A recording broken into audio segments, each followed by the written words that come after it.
మహబూబ్ నగర్ జిల్లా జడ్చర్ల మున్సిపల్ పురపాలక సంస్థలో గత 10-20 సంవత్సరాలుగా అనేక మంది municipal, sanitation, water works, office సిబ్బంది, ట్రాక్టర్ డ్రైవర్స్, విద్యుత్ తదితర విభాగాలలో పనిచేస్తున్న మున్సిపల్ కార్మికులందరూ జడ్చర్ల మున్సిపాలిటీలో గత 5 రోజులుగా నిరసనను తెలియజేస్తున్నారు. జడ్చర్ల మున్సిపాలిటీలో పనిచేస్తున్న అన్ని విభాగాలలోని ఉద్యోగ కార్మికులకు 26,000 కనీస వేతనం నిర్ణయించాలని, ఉద్యోగ భద్రత కల్పించాలని, కాంట్రాక్ట్ అవుట్సోర్సింగ్ విధానాన్ని రద్దు చేసి మున్సిపల్ సిబ్బందినందరినీ పర్మనెంట్ చేయాలని, అదేవిధంగా జడ్చర్ల మున్సిపాలిటీలో పక్క మున్సిపాలిటీలలో అమలు చేస్తున్న పద్ధతిగా ఒక్క పూట పని విధానాన్ని కల్పించాలని, మున్సిపల్ కార్మికులలో ఈపీఎఫ్ పేరుతోటి కట్ చేస్తున్న ఈ ఈపీఎఫ్ డబ్బులను తమ అకౌంట్లలో జమ చేయాలని, మరణించిన కార్మికులకు ఈపీఎఫ్ ద్వారా వచ్చే ప్రభుత్వ సంక్షేమాలను అమలు చేయాలని,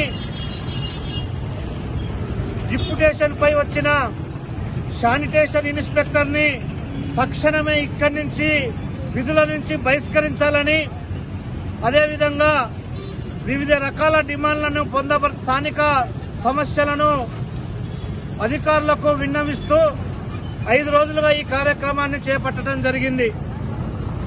ఈ స్థానిక సమస్యల పట్ల అధికారులు గాని, మున్సిపల్ పురపాలక మండలి గాని కనీసం పట్టించుకుంటున్న పాపాన పోలేదు. 5 రోజులుగా విధులు నిర్వహిస్తూనే, పనులు చేస్తూనే మున్సిపల్ కార్మికులు ఈ నిరసన కార్యక్రమాన్ని తెలియజేస్తున్నారు. కాబట్టిగా అధికార యంత్రాంగానికి, పురపాలక మండలి ప్రజాప్రతినిధులకు, రాష్ట్ర ప్రభుత్వానికి ఈ సందర్భంగా ఒకటే హెచ్చరిక చేస్తున్నాం. మా సహనాన్ని, మా ఓపికని పరీక్షించాలనుకుంటే మీకు పుట్టగతులు లేకుండా చేస్తామని కూడా ఈ సందర్భంగా తెలియజేస్తున్నాం. మా సమస్యలని పరిష్కరించాలి, మా న్యాయమైన డిమాండ్లని పరిష్కరించాలి. ఈరోజు కమిషనర్ గారు ఒకటే చెప్తున్నాడు, మీ సమస్యలు నాకు సంబంధం లేదు. ఇలా అనేక సమస్యల్ని నేను అనేక మున్సిపాలిటీలలో పరిష్కారం చేసి వచ్చాను కాబట్టిగా ఇంతకంటే మెరుగైనది ఎక్కడ లేదని చెప్తున్నారు. మేము చెప్తున్నాం, ఇలా భూత్పూర్ మున్సిపాలిటీలో ఒక్క పూట పని విధానం అమలవుతుంది. ఇలా మహబూబ్ నగర్ మున్సిపాలిటీలో ఒక్క పూట పని అమలు జరుగుతుంది. వనపర్తి మున్సిపాలిటీలలో ఒక్క పూట పని అమలవుతుంది. నువ్వు ఇక్కడ కూర్చొని, నువ్వు ఇక్కడ సీట్లో కూర్చొని నువ్వు ఇట్లా మాటలు చెప్తే, ఈ మాటలు చెప్తే సరికాదని చెప్తున్నావు. నువ్వు ఇప్పటికే వచ్చి 5 నెలలు కావస్తున్నప్పటికి కూడా ఈపీఎఫ్ కార్మికుల ఖాతాల నుంచి జమ చేయకోకుండా ఇలా చోద్యం చూస్తున్న పరిస్థితి ఉంది. ఈ విధానాలని కమిషనర్ గారు తక్షణమే మానుకోవాలి. స్థానిక సమస్యల పట్ల ఇప్పటికైనా కార్మికులతో చర్చలు జరిపి ఆ విధంగా న్యాయం చేయాలని కూడా ఈ సందర్భంగా తెలియజేస్తున్నాం. ఈ సమస్యలు పరిష్కరించకుంటే ఖచ్చితంగా ఆగస్టు 15 తర్వాత అవసరమైతే జడ్చర్ల మున్సిపాలిటీ కార్మికులందరూ కూడా నిరవధిక సమ్మెకు సిద్ధం కాబోతున్నారని కూడా ప్రభుత్వానికి తెలియజేస్తున్నాం. కాబట్టిగా ప్రభుత్వం స్పందించాలి, అధికారులు స్పందించాలి, పాలక మండలి ప్రతినిధులు స్పందించాలి.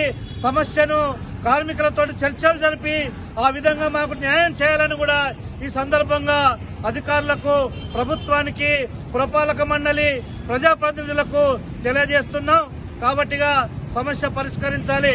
ఇకపోతే దుర్మార్గం ఏంటనంటే, డిప్యుటేషన్ లో వచ్చిన శానిటేషన్ ఇన్స్పెక్టర్ గారు మహిళలంటే లెక్కలేదు, మహిళలంటే గౌరవం లేదు, తన ఇష్టం వచ్చినట్టు మాట్లాడుతున్నాడు, ఇష్టం వచ్చినట్లు ప్రవర్తిస్తున్నాడు. మేము చెప్తున్నాం, బిడ్డ నీ సంగతి తెలుస్తాం, నీ సంగతి తెలుస్తాం.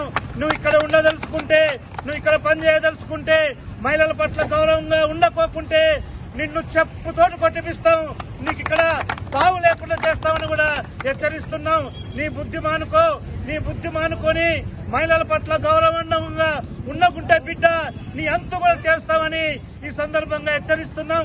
కాబట్టి అధికారులు ఇప్పటికే కమిషనర్ గారికి కలెక్టర్ గారికి కూడా అతని పట్ల హెచ్చరిస్తూ ఒక రిప్రజెంటేషన్ చేశాం. అయినా అధికారులు అతని పట్ల స్పందిస్తలేదు. స్పందించకోకుంటే మొత్తం మహిళలందరూ కూడా తిరగబడ్డ తర్వాత జరిగే పరిణామాలకి ప్రభుత్వాధికారులే బాధ్యత వహించాల్సింది వస్తుందని కూడా ఈ సందర్భంగా హెచ్చరిక చేస్తున్నాం.